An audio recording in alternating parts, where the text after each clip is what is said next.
Bonjour. L'histoire missionnaire du 5 avril 2025 nous vient de Thaïlande.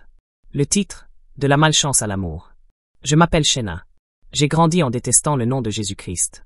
Ma famille considérait le christianisme comme dangereux, quelque chose à éviter à tout prix. Mais mon véritable combat n'était pas seulement celui d'une religion, c'était celui du rejet. Tout a changé lorsque mon grand-père est mort subitement. Je l'aimais profondément.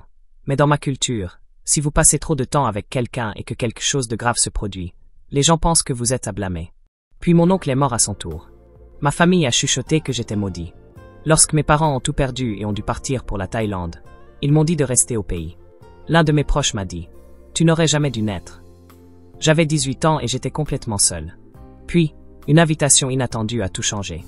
Un ami m'a demandé de venir prendre des cours de guitare dans une église adventiste du 7e jour. J'étais déchiré, je détestais Jésus, mais j'adorais la musique. Finalement, c'est mon amour pour la guitare qui l'a emporté. Je suis entré dans un endroit où je n'aurais jamais pensé entrer. Cette église est devenue mon refuge. Le pasteur et sa femme ont parlé d'un Jésus que je n'avais jamais connu. Un Jésus qui aimait non seulement ceux qui le suivaient, mais aussi ceux qui le haïssaient. Ils ont dit qu'ils m'aimaient. J'ai continué à revenir. Bientôt, mon cœur a commencé à changer. Le nom que je méprisais auparavant est devenu le nom auquel je ne pouvais cesser de penser. J'ai donné ma vie à Jésus et je me suis fait baptiser.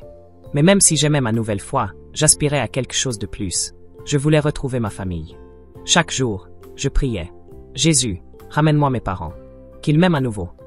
Mais rien ne changeait. Jésus semblait silencieux. Dans la religion traditionnelle de ma famille, la foi était une question d'œuvre. J'ai donc pensé que si je travaillais assez dur, Dieu devrait me répondre. J'ai rejoint un projet missionnaire. J'ai voyagé pour distribuer des Bibles et j'ai donné tout ce que j'avais à l'église. Mais toujours pas de réponse. Frustré, je me suis écrié. Je fais tellement pour toi. Pourquoi ne fais-tu rien pour moi? Puis, au bout de 5 ans, le miracle s'est produit. Mes parents, incapables de renouveler leur visa de travail, ont été contraints de retourner au Cambodge. Sans terre ni maison, ils n'ont eu d'autre choix que de rester avec moi. Soudain, peu importait que je sois malchanceux, j'étais leur seule option.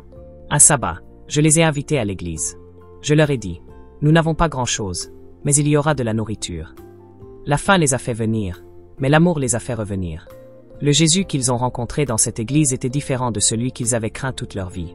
Leur cœur s'est adouci et, au bout d'un an, quelque chose d'incroyable s'est produit. Ils ont été baptisés. Jésus avait fait plus que ce que j'avais demandé. Il n'a pas seulement ramené ma famille, il a transformé leur cœur. C'est à ce moment-là que j'ai compris qu'il n'avait jamais été silencieux. Il travaillait depuis le début, non pas à cause de ce que j'avais fait, mais à cause de ce qu'il est. Aujourd'hui, je ne me sens plus malchanceux. Je me sens aimé. J'étudie la théologie à l'Université internationale Asia-Pacifique en Thaïlande, me préparant à servir le Dieu qui ne m'a jamais abandonné. Le nom que je détestais autrefois est maintenant le nom qui m'a sauvé.